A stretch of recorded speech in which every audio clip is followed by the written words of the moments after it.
Hello, everyone. Today we'll be diving into the life and philosophy of a thinker who profoundly shaped modern philosophy, Immanuel Kant. An 18th-century German philosopher, Kant's ideas transformed the way we understand the world and left a lasting impact on epistemology, ethics, and metaphysics. His famous work, Critique of Pure Reason, introduced the concept of transcendental idealism, exploring how human beings perceive the world through experience and reason. His ethical theory stresses the importance of following universal moral laws. So, let's embark on this journey together to uncover the legacy of this philosophical giant. In the small Prussian town of Königsberg, now known as Kaliningrad, Russia, a child named Immanuel Kant was born on a cold April day in 1724. His family was modest, his father a saddler and his mother a devout pietist. Little did anyone suspect that this quiet, introspective boy would grow up to be one of the most influential philosophers in history, forever changing the way we think about knowledge, ethics, and human experience. Kant's early life was defined by discipline and piety. His mother, known for her deep religious convictions, instilled in him a sense of duty and moral integrity that would later shape his philosophical views. He attended a pietist school where the curriculum was rigorous, and students were encouraged to live simply and morally. Despite these constraints, young Kant developed a love for learning, particularly in the fields of mathematics and science. At the age of 16, Kant entered the University of Königsberg, where he immersed himself in the study of philosophy, mathematics, and physics. He was especially influenced by the works of Newton and Leibniz, and he sought to reconcile their views with his own understanding of the world. After university, Kant spent several years working as a private tutor while continuing his studies. It wasn't until he was in his mid-30s that he secured a position as a lecturer at his alma mater, where he would remain for the rest of his life. Kant was known for his incredibly disciplined and predictable lifestyle. It is said that the residents of Königsberg would set their clocks by his daily walks, which he took at precisely the same time every afternoon. Despite his routine life, Kant's mind was anything but ordinary.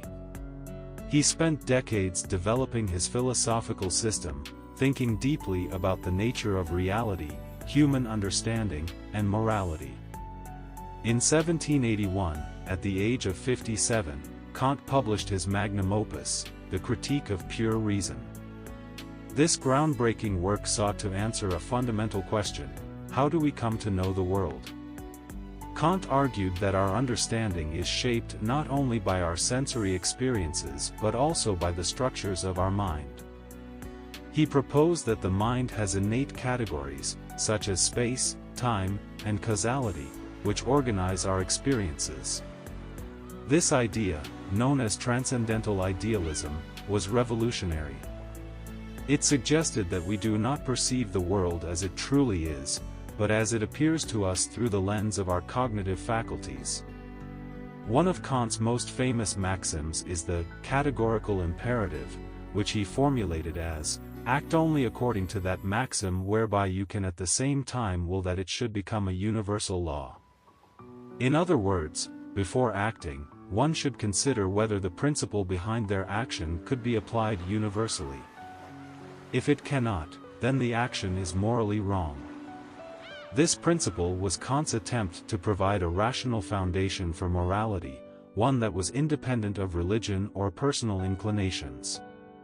Another profound statement by Kant is, "Sapere aude," or "dare to know."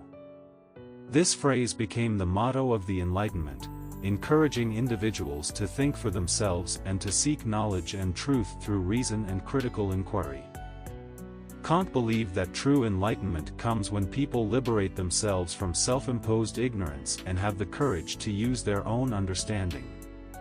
Kant's impact extended far beyond his epistemology and ethics. In his later works, such as the Critique of Practical Reason and the Critique of Judgment, he explored the nature of freedom, the limits of human reason, and the relationship between beauty and morality.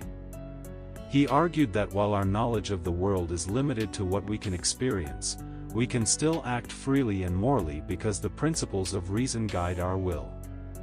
Despite his profound contributions to philosophy, Kant lived a remarkably quiet and uneventful life. He never married, rarely traveled, and spent most of his days in the small, provincial town of Königsberg. His fame spread slowly, and he never sought to promote himself or his ideas aggressively. Instead, he remained dedicated to his work, teaching and writing until his health began to decline in his final years. Kant's philosophy was not without its critics. Some argued that his ideas were too abstract and disconnected from the realities of human life. Others found his ethical system too rigid, lacking room for the complexities and nuances of moral experience. However, his influence on subsequent thinkers cannot be overstated. Philosophers like Hegel, Schopenhauer, and Nietzsche grappled with Kant's ideas, and his work laid the foundation for much of modern philosophy. Kant's ideas on the limits of human reason also had a profound impact on the development of psychology, cognitive science, and even quantum physics.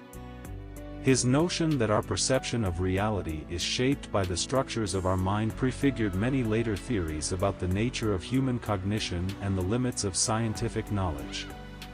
Immanuel Kant passed away in 1804, at the age of 79, in the same town where he was born.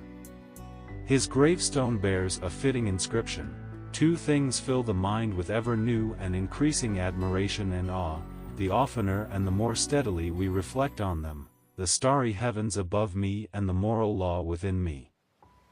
This line, taken from his critique of practical reason, captures the essence of Kant's philosophy, the awe-inspiring vastness of the cosmos and the profound depths of human morality.